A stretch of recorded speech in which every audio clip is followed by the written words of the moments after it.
At 11 minutes past 11 on a cold Monday morning, the earth beneath a quiet corner of England stopped behaving like solid ground. There had been no air raid siren, no enemy aircraft had crossed the grey November sky, and yet in less than a second, a working farm, a reservoir, a cluster of buildings, and dozens of human lives were gone. Not struck from above, but swallowed from below. For more than 5 years, the people of Britain had learned to fear the sky. They knew the drone of bombers, the silence before the rockets, the slow exhaustion of a war that refused to end. But the thing that destroyed this stretch of Staffordshire on the 27th of November 1944 did not come from Germany. It had been bought, dug, stacked, and set off by Britain itself. Beneath these fields, the country had quietly assembled one of the densest concentrations of explosive power anywhere on the planet. And then, through nothing more dramatic than habit, it detonated the lot. It remains the largest explosion ever recorded on British soil, and one of the most violent accidental detonations in human history. It killed dozens of people in a single instant. It tore a wound into the landscape so wide that 80 years later it has never closed. And almost no one remembers it, because the men sent to investigate were ordered to keep what they found in the dark.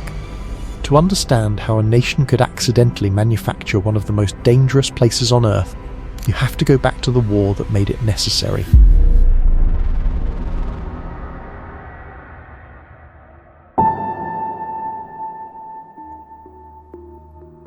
By the final months of 1944, Britain had been fighting for over 5 years. The landings in Normandy had succeeded, and Allied armies were grinding eastward across Europe. But no one yet knew how long the war would last, or how it would end. Every night, RAF bombers climbed off airfields across the country and turned toward the factories, railways, and cities of Nazi Germany. Those aircraft devoured bombs at an enormous rate, and every bomb had to come from somewhere. It had to be built, moved, and above all stored. Somewhere, the enemy could not reach it. That last problem was the hard one. Anything kept above ground could be seen, and anything that could be seen could be bombed. A direct hit on a surface munitions depot would not simply destroy the bombs inside it, it would turn the entire store into a weapon aimed at the men guarding it.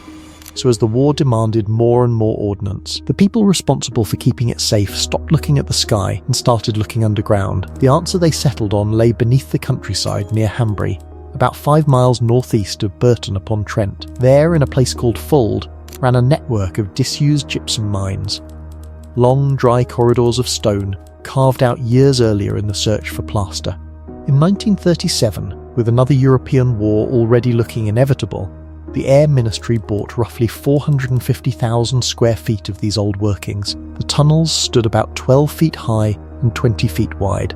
They were stable, they held a steady temperature. They were hidden from the air by the simple fact of being underground. To a planner searching for somewhere to conceal explosives from German bombers, they looked close to perfect, so the mine was given a new name and a new purpose. It became RAF Fauld, home to the bomb store of No. 21 Maintenance Unit. What had been hollowed out to remove stone was now to be filled, instead, with high explosive. Over the following years it spread. Corridor by corridor, chamber by chamber, it grew into a vast underground labyrinth. An entire railway was laid beneath the fields, linked to the mainline sidings at Scropton, so that munitions could be carried in and out in a constant flow and sent onward to airfields across Britain. By 1944, more than 1,000 people worked there, most of them descending each day into a world the villagers above barely knew existed. To the locals it was known by a single, unremarkable word, the dump. Few of them understood what was really beneath their feet. By that autumn, the part of the complex at the centre of this story is believed to have held close to 4,000 tons of high explosive. Bombs of every size, incendiaries, ammunition, depth charges, detonators, and the raw materials of destruction, all packed into the darkness and waiting for the trains that would take them to war. Above the tunnels, men still fed livestock and mended fences in fields that sat directly on top of an arsenal large enough to flatten a district of a city. A place like that does not survive on luck, it survives on rules. The handling of explosives at Fauld was governed by strict and detailed regulations. Specific tools were required for specific jobs. Damaged or faulty munitions were not to be touched by ordinary workers. They demanded specialist attention and carefully defined procedures. Every one of those rules existed for a reason. Each had been written because, somewhere, at some point, someone had already discovered exactly what happened when it was ignored. The regulations were, in their way, a written record of every lesson the British had already paid for in blood. But rules are only ever as strong as the people willing to follow them, and war has a way of wearing people down. The men and women who worked underground at Fauld were not reckless, they were the opposite. They were people who handled death every single day and had learned, out of sheer necessity, to treat it as ordinary. Bombs arrived, bombs were inspected, bombs were stored, and then bombs were sent away.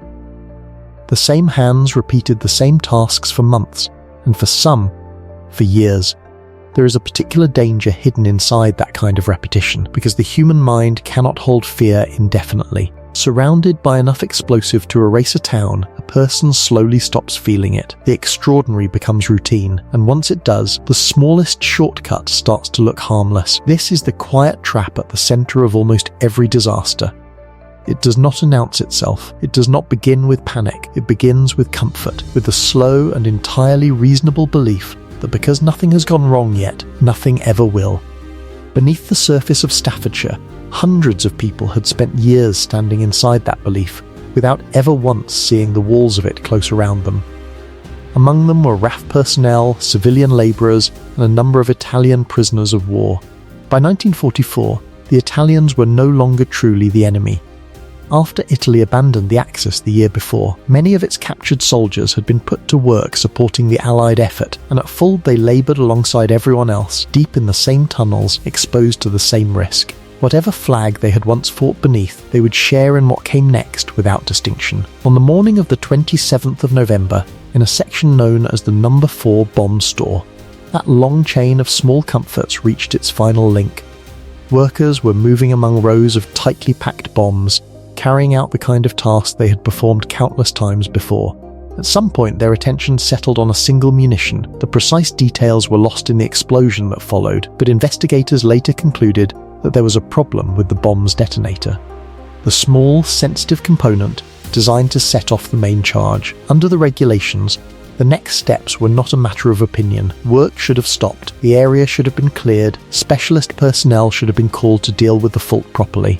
That was the procedure, and the procedure existed precisely for a moment like this one. According to the later inquiry, that is not what happened. Instead, someone appears to have decided to free the faulty component themselves, and to do it with an ordinary metal tool. Most accounts describe a brass chisel. Some suggest it may have been steel.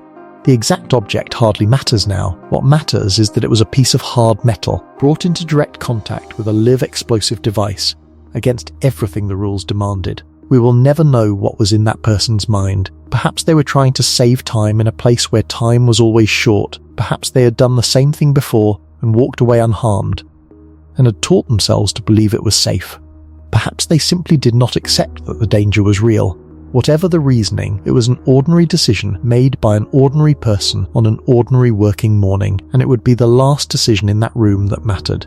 The tool struck the detonator. At 11 minutes past 11, in the cold, dim air of the No. 4 store, there was a flash. The faulty bomb went off, and around it, on every side, sat thousands of tons of explosive that had no intention of staying silent once the first charge spoke. The initial blast set off the munitions nearest to it. Those set off the ones beyond them. And in a fraction of a second, far faster than any human could understand or escape, a chain reaction tore through the underground complex and detonated the heart of the arsenal almost all at once. There was no warning to give, and no one left to give it to. By the time the danger could be felt, it had already become the past. The ground above did not crack, and it did not tremble. It erupted. Rock, soil, and clay that had lain undisturbed for thousands of years were hurled into the sky with a force the landscape had never known. Witnesses described an immense column of smoke and debris climbing thousands of feet into the air, spreading at its top into a shape that a later generation would learn to dread. A mushroom cloud, rising over the English countryside almost a year before the world would have a name for it. The sound carried for miles. People as far away as Birmingham and Coventry reported hearing it. Seismic instruments hundreds of miles distant recorded the shock, as though a small earthquake had struck the country. Across the surrounding towns, windows shattered and walls shook. Some of those who felt it was certain the earth itself had moved. Others, conditioned by years of war, assumed the Germans had launched some terrible new weapon. Almost no one guessed the truth, that the blast had come from one of their own depots, and that it had started with a single hand and a single tool. Directly above part of the complex stood Upper Castle Hayes Farm. It had been there long before the mine beneath it had any military purpose, a working farm with animals, buildings, and people going about an ordinary day. When the explosion came, the ground it stood on collapsed into the void torn open below. In an instant, the farm was not damaged in any familiar sense. It was simply gone, taking its buildings, its livestock, and 6 human lives down into the earth with it. One moment it had been part of the landscape, the next there was nothing where it had stood. The local inn nearby was levelled in the same breath, but the explosion was not finished, because it had armed a second weapon that no one had ever thought to fear. Close to the site lay a large reservoir, holding back millions of gallons of water behind its dam. The blast shattered that dam in an instant. The water did not simply spill. It burst free all at once, mixing with the broken earth, rock and debris thrown up by the explosion, and surged down the valley as a wall of liquid mud, moving at terrible speed. The countryside had already been torn open from below. Now it was being drowned from the side. Directly in its path stood the lime and gypsum works run by Peter Fauld and Sons. The men inside had, at most, a few seconds of warning. Perhaps the sound of the blast, perhaps a tremor underfoot, before the wave reached them. There was no time to run anywhere it could not follow. Buildings collapsed. Machinery vanished beneath the flood. Workers were caught where they stood, trapped and buried under a tide of mud and wreckage that swept on through the roads, fields and farms beyond. When the water finally lost its strength, what it left behind no longer resembled farmland. It looked like the aftermath of a battle that had never been fought. The rescue began almost at once, but the men who came to help arrived at something close to hell. Underground, whole tunnels had collapsed. Toxic gases filled long stretches of the workings.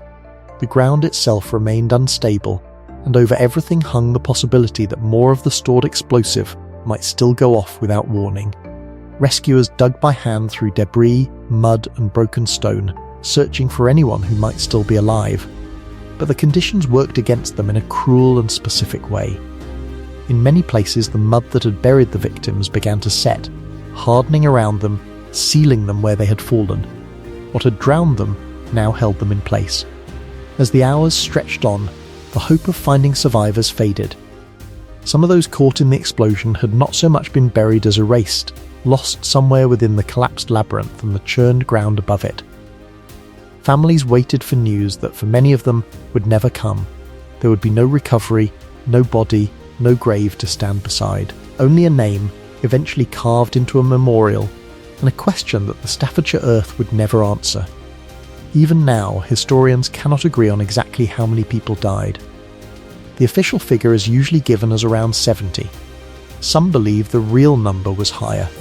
Between the violence of the blast, the collapse of the tunnels, and the simple impossibility of recovering everyone, the full human cost of that morning may never be known with certainty. The ground kept some of its dead, and it has never given them back. But while the rescuers were still digging, another operation had already begun, and its purpose was not to uncover the truth. It was to control it. This was still wartime, and the outcome of the war still hung in the balance.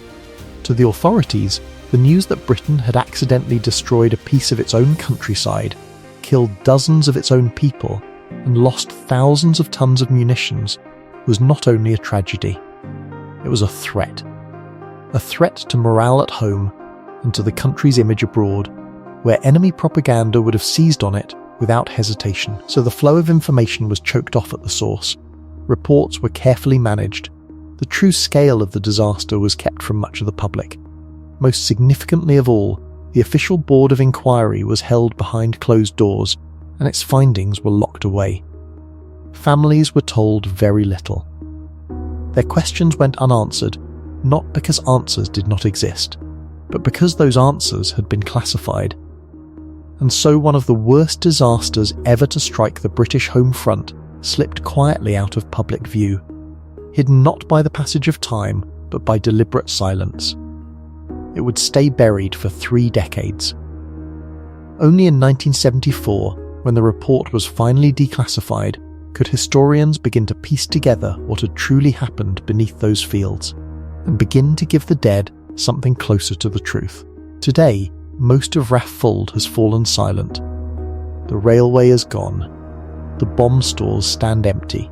The constant, urgent movement of war has disappeared beneath woodland and undergrowth, and a visitor walking the quiet paths could pass straight through without ever sensing that one of the largest accidental explosions in history happened directly beneath them.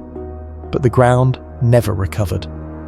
The crater the blast tore open, known now as the Hambry Crater, remains in the landscape, hundreds of feet across and sunk deep into the earth. It is too large to take in properly from its edge. It does not look like a crater so much as a section of the world that has been torn out and never put back. A permanent record of the power that once lay hidden underneath the fields. Nearby, memorials remember the civilians, the servicemen, and the prisoners of war who died there. Some of them lie in marked graves, others do not. Some of them are still down there, somewhere beneath the ground that closed over them on that November morning, held exactly where they fell. What makes the story so unsettling is not its scale, it is its cause. This was not the work of a cunning enemy or a powerful new weapon. There was no sabotage, no air raid, no act of war.